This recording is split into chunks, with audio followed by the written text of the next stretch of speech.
Аз съм Ани. Аз съм Рая. И днешната ни тема е съседите. Има 5 вида съседи, даже и повече. Не ги броя, но има доста. Първият вид съседи. Странните хора, които са много странни и потайни. Втори вид. Лоши, които постоянно се карат. Да. Трети вид хора. Купунджиите. Постоянно пускат чалга или каквато и да е. Да, постоянно пускат някаква музика и правят купони по цяла нощ. И това са едни от най-гадните съседи. Четвърти вид. Клюкарките.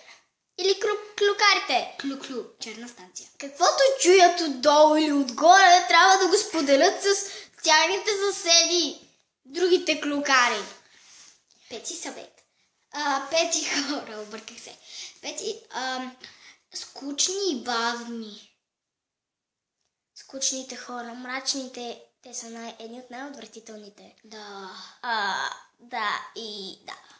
Ако вие имате някакви странни съседи или древни съседи, може да напишете долу при коментарите какви са вашите съвети, какви са вашите съседи или ако този видеоклип ви е харесал и ако вие имате такива съседи, може да дадете палец нагоре, това означава, че сте харесали нашия видеоклип. И го разбираме. И благодарим ви, че сте гледали благодарим ви, че гледате нашите видеоклипове и до скоро!